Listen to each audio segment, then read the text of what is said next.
Kingsman Hyderabad ने आज इस्लामाबाद को शिकस्त दे दी है और बैक टू बैक विक्ट्री के साथ वो पॉइंट टेबल पे बॉटम से ऊपर आके छठे नंबर पर आ गए हैं। नीचे इनके अब लाहौर कलंदर आ गई और साथ में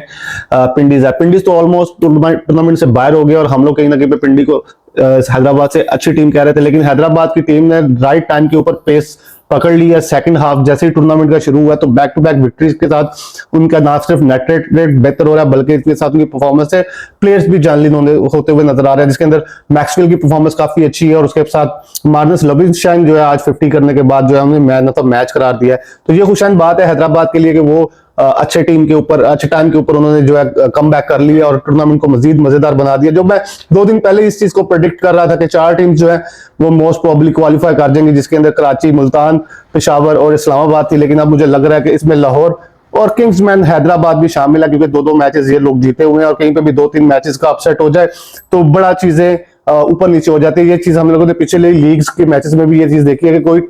टीम बहुत अच्छा परफॉर्म कर रही होती है पहले हाफ में तो सेकंड हाफ में वो उतना ही डेड कर जाती है, जिसकी मिसाल इस्लामाबाद यूनाइटेड है। आप देख रहे होंगे कि लास्ट पीएसएल के अंदर भी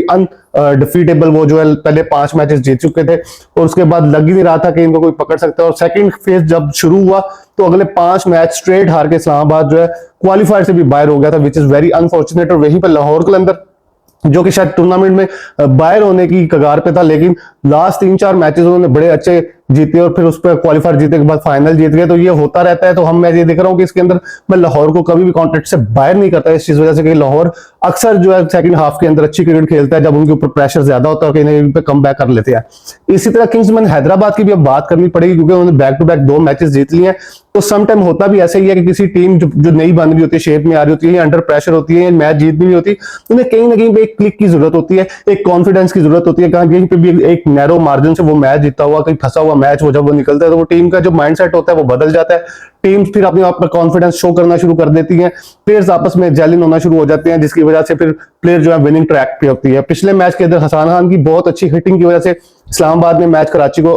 हराया किंग्समैन ने, और आज जो है इस्लामाबाद यूनाइटेड के खिलाफ नासिर मार्नस लबुशैन ने बड़ा अच्छा परफॉर्म किया। फिर एक डेब्यूटेंट जो लड़का आया आसिफ महमूद, उसकी कमाल बॉलिंग थी, जिसने 4 ओवर में 18 रन देके 4 खिलाड़ी आउट किए। मेरे ख्याल में तो मैंने तो मैच भी यही लड़का बनता था, क्योंकि इस्लामाबाद की जैसे स्टार्ट में शुरुआत हुआ था 100 रन के ऊपर 1-2 रन आउट थे और आउट हुए थे। रन आउट तो मैं रन आउट की बात भी कर लेता, सैम अयूब का रन आउट या डेविड कॉनवे का रन आउट, वो बड़ा गंदा सा रन आउट था, क्योंकि उन्होंने बहुत जल्दी रनिंग लेने की कोशिश की, जिसपे एक सेट मोमेंटम बनती हुई टीम जो इस्लामाबाद एक टाइम पे 200 करती हुई नजर आ रही थी वो 153 कर सकी। बात सिर्फ यहीं पे खत्म नहीं होती। दूसरी बैटिंग के अंदर जो है मां सदाकत की कमाल की ओपनिंग कि वो शॉट्स है जिसको देख के दिल खुश हो जाता है। कहीं ना कहीं सूर्यवंशी की वही बात जो बार बार ज़हन में आ रही थी कि काश पाकिस्तान के अंदर भी कोई ऐसा प्लेयर हो जो इस तरह फ्लॉलेस क्रिकेट खेलता हो, तो मां सदाकत ने आज वो झलक दिखाई।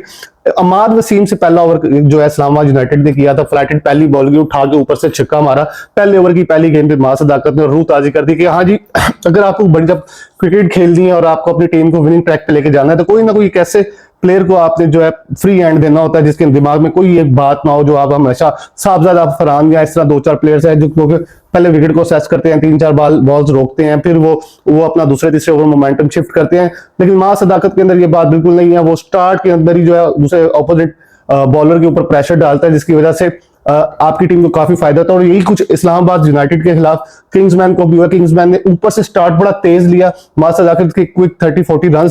से उनके जो पहले 10 ओवर है उसके ऊपर पलड़ा भारी हो गया। ऑल्दो के 3-4 के ऊपर किंग्समैन के भी आउट होना शुरू हो गए थे, लेकिन थैंक्स टू मार्नस लबुशैन उसने एक एंड जो है होल्ड कर ही रखा और नीचे मैक्सवेल ने जो तगड़ी बारी लगाई 20-25 रन की, जिसमें 2 छक्के 2 चौके शामिल है, तो उन्होंने 17-18 ओवरों में रन चेज कर लिया। इसकी वजह से किंग्समैन का नाम अब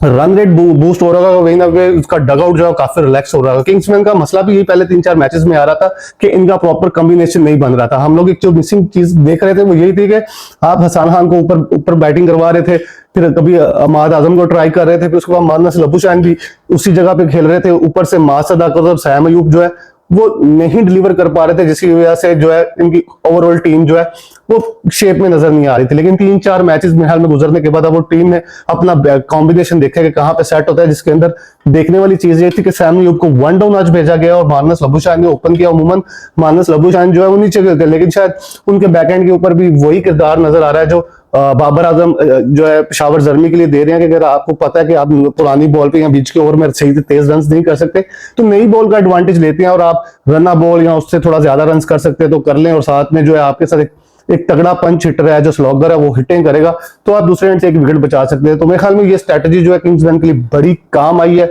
और उन्होंने जो है इसको वेल एग्जीक्यूट किया है, जिसकी वजह से वो दूसरा मैच भी जीत गए हैं। ओवरऑल टीम्स की बात करें तो कराची किंग्स जो पहले कराची लाहौर वाली लैग थी उसके अंदर बहुत अच्छा परफॉर्म करती थी, 3 मैचेस में उन्होंने जीत लिए थे। उसके बाद जब कराची की लैग शुरू हुई है तो मुसलसल 2 मैच हार गए, जिसकी वजह से उनका भी थोड़ा सा रन रेट और उनके भी पॉइंट टेबल पे उन्हें भी मसले आ रहे हैं। मोइन खान की जब बात हो रही थी प्रेस कॉन्फ्रेंस में तो मोइन खान यही कह रहे, मोइन अली यही कह रहे थे कि प्रॉब्लम यही आ रही है कि जब आप 7-8 छुट्टियों के बाद वापस टीम को ज्वाइन करते हैं और वापस टीम खेलने के लिए आती है तो थोड़ा सा टीम रिलैक्स हो जाती है, कॉम्बिनेशन आपका हर्ट हो जाता है। लेकिन जहां तक 6-7 दिन का ऑफ आ रहा था वहीं पे पेशावर जल्मी को भी यही सेम प्रॉब्लम थी, लेकिन बैक टू बैक पेशावर जल्मी ने अपने दोनों मैचेस जीते, इस्लामाबाद यूनाइटेड खिलाफ भी और लाहौर कलंदर के बाद भी खिलाफ भी, क्योंकि उनकी भी इतनी ही छुट्टियां आ गई थी लेकिन उनकी परफॉर्मेंस पे कोई फर्क नहीं पड़ा। मेरे ख्याल में ये एक लेम एक्सक्यूज है, जब आपके पास इतना टाइम होता है तो आपको प्रिपरेशन का टाइम मिलता है और कराची को तो एडवांटेज भी था कि वो अपनी होम ग्राउंड के अंदर ये मैचेस खेल रहे थे, डिस्पाइट के वो उनके प्लेयर्स सारे पूरे थे उसके बावजूद वो जो है डिलीवर नहीं कर सके। तो इसका ब्लेम अगर वो कहते हैं कि जी ऑफ डेज को आता है तो फिर क्या ही कह सकते हैं। पीएसएल के हवाले से भी यही चीज सामने आ रही है कि अजीब सा शेड्यूल थोड़ा सा प्रॉब्लमेटिक है कि आपने ऑफ डेज के अंदर डबल हेडर्स रखे हुए हैं। अमूमन डबल हेडर हम लोग फ्राइडे सैटरडे संडे या 3 दिनों में से 2 दिन के अंदर देखते थे, लेकिन अब और डेज के अंदर भी हमें देख रहे हैं डबल हेडर होते हैं जिसके अंदर जो दोपहर वाला मैच है वो अमूमन खाली चला जाता है। फर्क सिर्फ इतना सा पड़ता है कि पहले क्योंकि क्राउड को अलाउ था, तो जब क्राउड आता है तो उसकी वजह से आप कह सकते हैं कि पहले मैच में क्राउड कम हो जाता है, दूसरे मैच में क्राउड बेहतर होता है। लेकिन अगर क्राउड ही नहीं आ रहा तो उसके लिए आप ये कह सकते हैं कि जी जब क्राउड ही नहीं है तो भले 2 बजे वाला मैच हो, भले 7 बजे वाला मैच हो और भले वो सैटरडे को हो या ट्यूसडे को, कोई फर्क नहीं पड़ता। तो ये चीज तो समझ में आ रही है। दूसरी बात यह है कि आईपीएल के ऊपर और पीएसएल के कंपैरिजन के अंदर आप चीजें थोड़ी सी समझ आ रही है कि अगर पाकिस्तान ने अपनी लीग को बेहतर करना और आईपीएल के स्टैंडर्ड पे लेके जाना, क्योंकि अभी भी जो उधर से प्लेयर इधर खेलने के लिए आ रहे हैं वो ये कह रहे हैं कि पाकिस्तान की क्रिकेट जो है it's more cricket than other things. लेकिन ये है कि आईपीएल जो है वो क्रिकेट के अलावा बहुत ज्यादा है, जिसमें बॉलीवुड के चस्के बहुत ज्यादा होते हैं, जिसकी वजह से क्रिकेट के ऊपर से जो है फोकस कम होता है और नाइट पार्टीज के ऊपर ज्यादा होता है। लेकिन ये है कि अगर वाकई आपने लीग का स्टैंडर्ड मेंटेन करना है तो उसको बेहतर अंदाज में उसकी मार्केटिंग करनी है, उसकी ब्रांडिंग करनी है और इंटरनेशनल स्टेज के ऊपर दिखाना है। ये चीजें पाकिस्तान को करने की जरूरत है ताकि और ज्यादा लोग जो है पीएसएल की तरफ अट्रैक्ट हों।